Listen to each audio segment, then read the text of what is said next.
Mask न पहनने पर एक शख्स को गोली मार दी गई। जी हां, यह चौंकाने वाली खबर आई है उत्तर प्रदेश के बरेली से।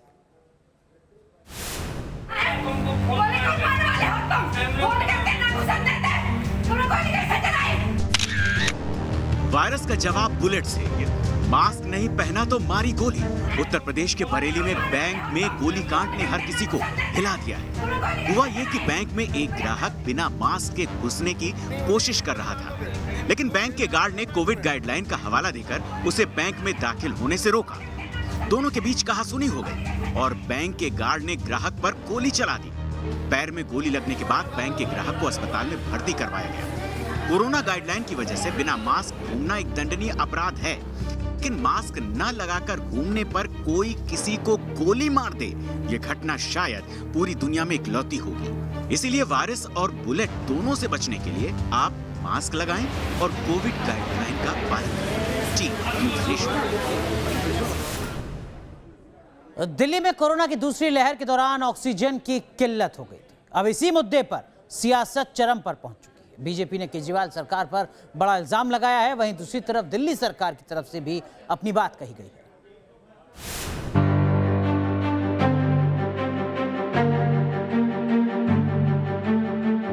अरविंद केजरीवाल जी के इस झूठ के कारण 12 ऐसे राज्य थे पूरे हिंदुस्तान में जो अफेक्टेड हुए अपने ऑक्सीजन सप्लाई को लेकर। बीजेपी का अरविंद केजरीवाल पर झूठ बोलने का आरोप। ऑक्सीजन को लेकर जिस प्रकार की राजनीति अरविंद केजरीवाल जी ने और दिल्ली सरकार ने किया, आज उसका पर्दाफाश हुआ है। संबित पात्रा का इल्जाम, ऑक्सीजन को लेकर केजरीवाल सरकार ने की राजनीति। कोरोना की दूसरी लहर के दौरान देश में ऑक्सीजन संकट से हाहाकार मचा था। तब अस्पतालों में भी ऑक्सीजन की किल्लत थी। दिल्ली का हाल भी बेहाल था। उस वक्त ऑक्सीजन ऑडिट के लिए बनाई गई एक टीम की रिपोर्ट को लेकर दिल्ली की सियासत में तूफान आ गया है। बीजेपी ने केजरीवाल सरकार पर बड़ा हमला बोला है। दिल्ली सरकार द्वारा अरविंद केजरीवाल जी द्वारा वो 4 गुना बढ़ा करके दिखाई गई थी 4 times inflated oxygen requirement by Delhi. 4 गुना बढ़ा करके, जितनी रिक्वायरमेंट थी उसको 4 गुना बढ़ा करके बताया गया। बीजेपी ने इल्जामों की बौछार की तो आम आदमी पार्टी ने पलटवार किया। केजरीवाल ने ट्वीट किया, मेरे गुना, मैं अपने 2 करोड़ लोगों की सांसों के लिए लड़ा। वहीं दिल्ली के डिप्टी सीएम मनीष सिसोदिया ने रिपोर्ट को लेकर बीजेपी को सीधे चैलेंज कर दिया।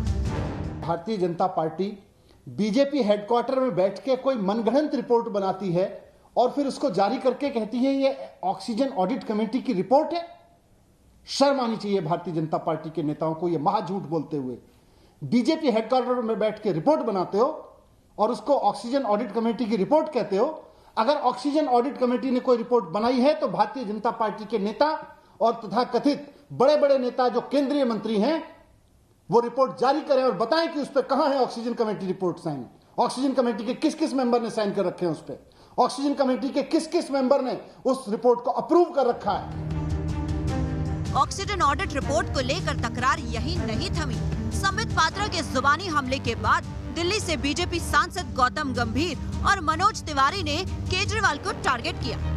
दिल्ली के जो मुख्यमंत्री हैं, जो अपने आप को मुख्य कहते हैं, वो बाहर आए और पूरे देश की जनता से अपोलोजाइज करें, क्योंकि उस वक्त पे भी इतनी घिनौनी राजनीति सिर्फ एक ही व्यक्ति कर सकता है और उसका नाम अरविंद केजरीवाल है। सुप्रीम कोर्ट का बनाया हुआ ऑक्सीजन ऑडिट का पैनल वो भारतीय जनता पार्टी है। मतलब आप सुप्रीम कोर्ट को भारतीय जनता पार्टी बोल रहे हैं। ये तो सीधा सीधा जो इसके कारण पैनिक से और जो असुविधाओं से जो पूरे और देश और राज्य के किसी हिस्से को ऑक्सीजन दी जा सकती थी, उसको यहाँ लाना पड़ा जिसकी जरूरत नहीं थी। बीजेपी का दावा है कि ऑक्सीजन किल्लत को लेकर सुप्रीम कोर्ट ने कमेटी बनाई थी। मौजूदा रिपोर्ट इसी कमेटी की है। Team news nation. एक तरफ वैक्सीनेशन के आंकड़े हर रोज भारत सरकार जारी कर रही है, बता रही है कि कितने भारतीयों को कोरोना से लड़ने की वैक्सीन दी गई है। वहीं दूसरी तरफ कोरोना की वैक्सीन के स्कैम भी सामने आ रहे हैं। पहले मुंबई से घोटाला सामने आया, एक मामला सामने आया और अब सामने आई है बड़ी खबर, चौंकाने वाली खबर पश्चिम बंगाल से।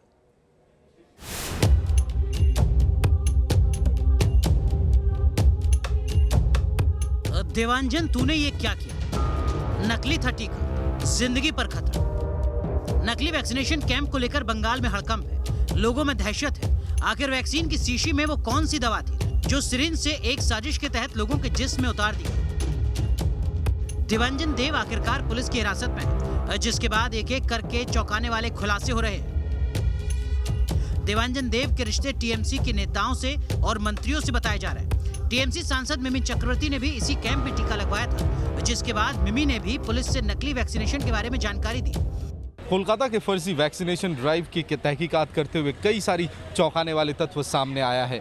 एक कि देवांजन देव के साथ तृणमूल कांग्रेस के कई बड़े नेता और मंत्रियों के साथ उठना बैठना था, यहाँ तक कि उनके साथ कई तस्वीरें भी सामने आई हैं। युधिष्ठिर मिस्त्री और पिंटू को भी देवांजन देव के कैंप में नकली वैक्सीन लगाई गई। दोनों की सेहत अभी ठीक है, लेकिन दोनों अपनी जिंदगी एक दहशत में बिता रहे हैं। हम लोग को बोला कुछ जो आपका जो लेटर पैड है आप लोग का सोसाइटी का, उसमें लिस्ट बना के हम लोग को दीजिए, हम एक दिन आप लोगों के लिए वैक्सीनेशन कर देंगे। नहीं पता था जो ये फेक है या झूठा है, ये सब ऐसा नहीं मतलब पता था। वैक्सीन जब दे रहा था, स्पीड जब घिस रहा था, तब देवांजन देव बातों में उलझा रहता है। सबको आपका किस टाइप का दुकान है, आपका क्या आइटम मिलता है, बातों में उलझा रहने से उन लोगों ने वैक्सीन दे दिया। वैक्सीन का सिरिंज कहाँ फेंका है, वैक्सीन का सिरिंज डिस्ट्रॉय किया है, हम लोगों ने कुछ नहीं देखा। न्यूज नेशन ने मामले की जांच कर रहे डॉक्टर से बात की, जो कह रहे हैं कि वैक्सीनेटेड 102 लोग स्वस्थ हैं और टीके के नमूने की जांच जारी है। मैंने वो पेशेंट, बहुत सारे पेशेंट देखे, तो मैक्सिमम पेशेंट पैनिकी अटैक है, कोई कॉम्प्लेन नहीं मिला है। थोड़ा कुछ पेशेंट बॉडी एक ऐसे कॉम्प्लेन किया है, कुछ पेशेंट का इंजेक्शन साइट में थोड़ा काला दाग हुआ है, ऐसे और कुछ मेजर कॉम्प्लेन नहीं मिला। सैकड़ों जिंदगियों को दांव पर लगाने के बाद फिलहाल पुलिस देवांजन देव से पूछताछ कर इस साजिश के पीछे के मोटिव को समझने की कोशिश कर रही है, क्योंकि फ्री वाले टीके कैंप की अगुवाई देवांजन देव ने की थी। मुंबई में भी नकली टीके का कहर। मुंबई में भी 2000 लोगों को नकली टीके लगाने के स्कैम में मुंबई पुलिस ने अब एसआईटी का गठन कर दिया है। फर्जी वैक्सीन मामले में पुलिस ने कांदिवली से 2 और लोगों को गिरफ्तार किया है। कोरोना की वैक्सीन लोगों की जिंदगी बचाने के लिए है, लेकिन जिंदगी बचाने की इस मुहिम में भी नकली वैक्सीन वाला गिरोह सेंधमारी कर रहा है। Team news Nation. Darbhanga parcel blast case की जांच एनआईए को सौंप दी गई है। इस मामले के तार यूपी से भी जुड़ रहे हैं। शामली से 2 लोगों को गिरफ्तार कर पूछताछ की जा रही है। वहीं तेलंगाना एटीएस ने इस केस में एक शख्स को गिरफ्तार किया। इस शख्स की गिरफ्तारी से नेपाल और पाकिस्तान का लिंक भी सामने आ रहा है। 17 जून को दरभंगा रेलवे स्टेशन के प्लेटफॉर्म नंबर 1 पर जोरदार धमाका हुआ। सिकंदराबाद एक्सप्रेस से उतारे गए कपड़े के बंडल में हुए इस धमाके की जांच एनआईए को सौंप दी गई है। एनआईए की लखनऊ यूनिट ने इस मामले पर एफआईआर भी दर्ज कर ली है। जांच के लिए 6 सदस्यों की टीम बनाई गई है। 17 जून को मौके वारदात पर क्या हुआ था, इसकी जानकारी जुटाने न्यूज नेशन की टीम ग्राउंड जीरो पर पहुंची। दरभंगा रेलवे स्टेशन के प्लेटफॉर्म नंबर 1 पर लगा ये सीसीटीवी कैमरा, और ये सीसीटीवी कैमरा ठीक उस घटना स्थल के ऊपर लगा है जहां पर 17 तारीख को ब्लास्ट हुआ। और इसमें एक शख्स की तस्वीर है जिसकी तलाश अब पुलिस और तमाम एजेंसियां कर रही है। बताया जा रहा है कि वो इसी जगह पर जहां पर हम इस वक्त मौजूद हैं, जैसे ही ये ब्लास्ट होता है वो व्यक्ति यहां पर करीब 10 मिनट तक खड़ा होता है। किसी से वो लगातार फ़ोन पे बात कर रहा होता है और फिर अचानक सामने खड़ी एक ट्रेन पर बैठ के वो चला जाता है। दरभंगा रेलवे स्टेशन पर हुए धमाके के तार यूपी से भी जुड़ रहे हैं। यूपी एसटीएफ ने शामली के कैराना से 2 संदिग्धों को गिरफ्तार किया है। ब्लास्ट के बाद दरभंगा स्टेशन पर लगे सीसीटीवी से रेल पुलिस ने एक शख्स संदिग्ध को ट्रेस किया। इस पूरे मामले की टेरर एंगल से जांच तेज कर दी गई है। 3 राज्यों की एटीएस इस पूरे मामले को डिकोड करने में जुट गई है।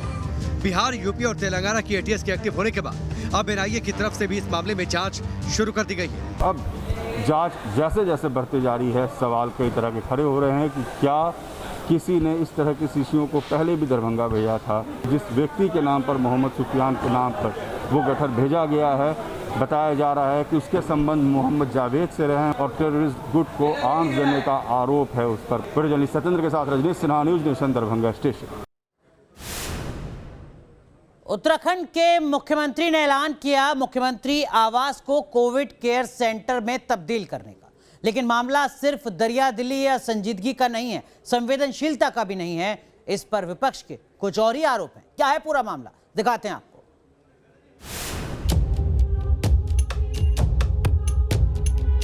60 कमरे का शानदार बंगला, तमाम सुविधाओं से लैस, लेकिन डर है कि सीएम आवास में वक्त बिताया तो समय से पहले कुर्सी जानी तय है। ये अंधविश्वास और खौफ जुड़ा है देहरादून के न्यू कैंट रोड पर मौजूद सीएम आवास से। मेरे ठीक पीछे अगर आप देखेंगे तो ये मुख्यमंत्री आवास है और मुख्यमंत्री आवास के साथ बड़ी दिलचस्प कहानी भी है। मुख्यमंत्री आवास 10 एकड़ में बना हुआ है, खूबसूरत बिल्डिंग है, लेकिन इसकी खूबसूरती से ज़्यादा राजनीतिक तौर पर इसकी एक मनहूसियत कहें या बदनामी कहें, वो हमेशा चर्चाओं में रही। इस आवास के लिए कहा जाता है कि जो भी मुख्यमंत्री इस आवास में अपना कार्यकाल करता है वो अपने कार्यकाल को पूरा नहीं कर पाता है। बीसी खंडूड़ी के कार्यकाल से इसका बनना शुरू हुआ, खंडूड़ी को आधे में ही अपना कार्यकाल छोड़ना पड़ा। उसके बाद निशंक आए और निशंक यहाँ आके रहने लगे, उन्होंने नक्षत्र वाटिका यहाँ पर बनाई, लेकिन वो भी अपना कार्यकाल पूरा नहीं कर पाए और उसके बाद उनको अपना जो आवास था उनको अपना सीएम का पद छोड़ना पड़ा, इस आवास को छोड़ना पड़ा। और निशंक के बाद फिर से खंडूड़ी आए, लेकिन खंडूड़ी जब दोबारा आए तो वो इस आवास में नहीं रहते थे, बल्कि अपने जो निजी आवास था उसी से वो रहना शुरू किया। उसके बाद प्रदेश में सरकार बदली, 2012 में विजय बहुगुणा आए और वो इस आवास के अंदर रहने लगे, लेकिन विजय बहुगुणा भी ज़्यादा समय कार्य नहीं कर पाए। उत्तराखंड के मुख्यमंत्री तीरथ सिंह रावत ने सीएम आवास को कोविड केयर सेंटर घोषित कर दिया है। सीएम का दावा है कि सूबे में कोरोना के इलाज में कोई कमी ना रहे, इसीलिए वो सरकारी आवास को कोविड केयर सेंटर बना रहे हैं। लेकिन जानकार इसके पीछे अंधविश्वास बता रहे हैं। कहानियां इस आवास को लेके चल रही हैं। इसमें अब मुख्यमंत्री भी नहीं रह रहे सर। इस समय जो आपके जो मौजूदा मुख्यमंत्री हैं तीरथ सिंह रावत जी, वो वाकई में नहीं रह रहे। वो अपना जो बीजापुर सेफ हाउस से आधा काम वहाँ से चला रहे हैं, बाकी वो घर से चला रहे हैं, सचिवालय से चला रहे हैं। तो तीरथ सिंह रावत जी भी वहाँ नहीं जा रहे। एक ये धारणा बलवती होती जा रही है कि जो जाएगा वो हट जाएगा, आगे पता नहीं क्या होगा। ये एक जो अफवाह चल रही है इस समय उत्तराखंड के अंदर, ये सालों साल हो गए हैं। बांग्ले को कोविड केयर सेंटर घोषित करने के बाद सूबे में सियासत शुरू हो गई है। कांग्रेस इसे सरकार का निकम्मापन बता रही है। फटकार लगाई गई, सचिव से लेकर मुख्य सचिव तक सभी को खरी खरी सुनाई हाई कोर्ट ने, और तीसरी लहर और चारधाम के मद्देनजर अपनी चिंता जाहिर करी, जो कि बहुत ही जायज चिंता थी। और अब मुख्यमंत्री जी को यह आभास हुआ कि वाकई तीसरी लहर के लिए राज्य सरकार के जो बंदोबस्त थे वो नाकाफी थे, और आनन फानन में उनको अपने सरकारी मुख्यमंत्री आवास को कोविड केयर सेंटर के रूप में घोषणा करने की जरूरत पड़ी। एक तरफ कोविड मैनेजमेंट पर कोर्ट की फटकार, वहीं दूसरी तरफ कुर्सी की चिंता।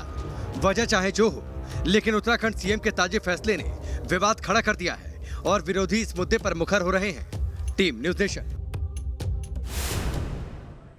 चलिए अब बात करते हैं देश की बहस की, जिसके लिए आज जो मुद्दा आपने चुना है वो मुद्दा है क्या ट्विटर बेलगाम हो गया। इसी मुद्दे पर देश की बहस सबसे थोड़ी देर बाद रात 8:30 बजे दीपक चौरसिया के साथ लाख टके की बात में वक्त एक छोटे से ब्रेक का, तुरंत हाजिर होते हैं।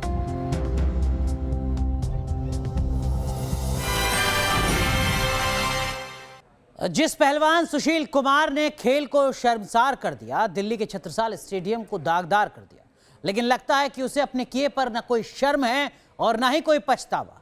सुशील कुमार को दिल्ली के मंडौली जेल से तिहाड़ जेल शिफ्ट किया गया और उस दौरान पुलिसकर्मियों ने उसके साथ जो फोटो सेशन कराया, उससे कई गंभीर सवाल खड़े होते हैं।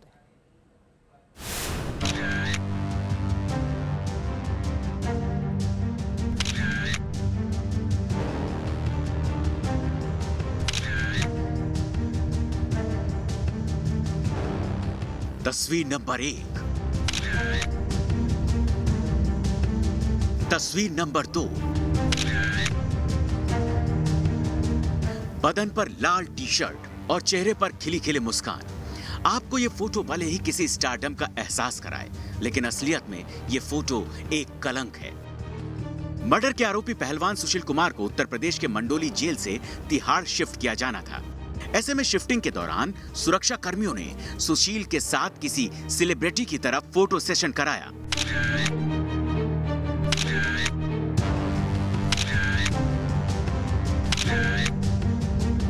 एक हत्या के आरोपी के साथ सेल्फी और फोटो सेशन में सुरक्षा कर्मी खुद पर गर्व महसूस कर रहे हैं, तो सुशील अपनी मुस्कुराहट से जैसे अपने स्टारडम की गवाही दे रहा है। लेकिन जेल के एक कैदी के साथ क्या यह तस्वीर गुनाह की मुनादी नहीं करवाती?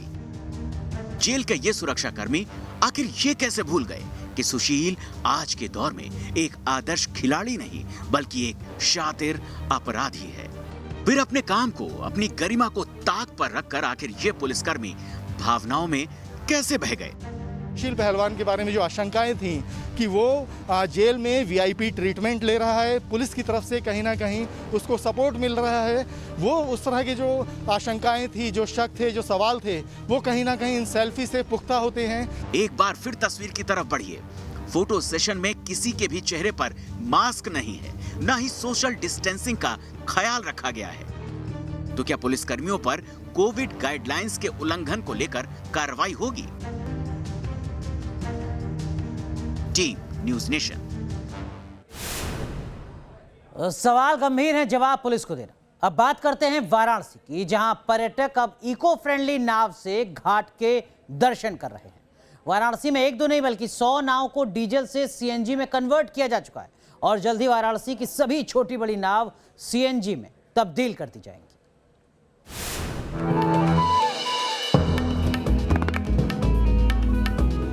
बिना शोर और वायु प्रदूषण के मां गंगा के दर्शन।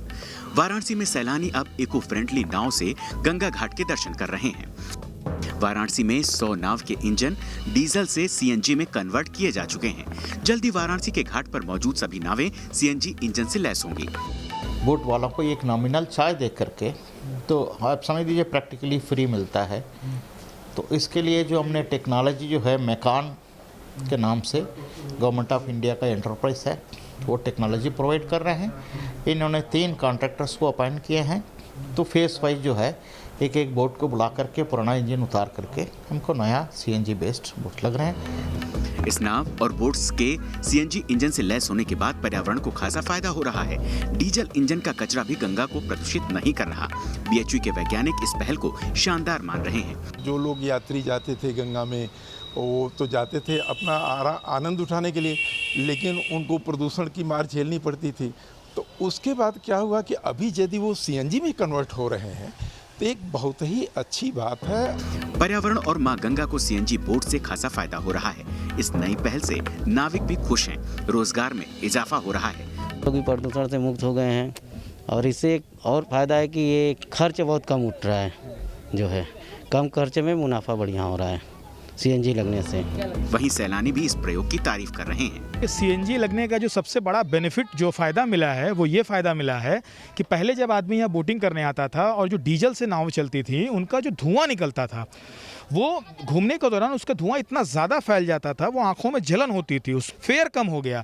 तो जो पहले घुमाने का और जो ये लोग पैसा लेते थे, उसके रेट में कमी आ गई। अनलॉक होने के बाद वाराणसी के घाटों पर फिर से रौनक बढ़ने लगी है। वाराणसी में स्मार्ट सिटी योजना के तहत गंगा दर्शन में प्रदूषण रहित इंजन का इस्तेमाल काबिले तारीफ है। तो वाराणसी अनलॉक हो चुका है और अनलॉक होने के साथ ही जो नाव है वो भी अनलॉक हो गई है और अब सीएनजी इंजन के माध्यम से वाराणसी में नौका विहार करते हुए लोग दिखाई दे रहे हैं।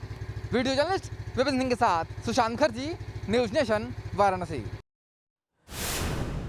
चलिए लाख टके की बात में आज के लिए बस इतना ही। लेकिन चौपट राजा इमरान खान ने कैसे बजाया पाकिस्तान में पढ़ाई लिखाई का बाजा, देखिए खबर कट टू कट स्पेशल में थोड़ी देर में रात 8 बजे।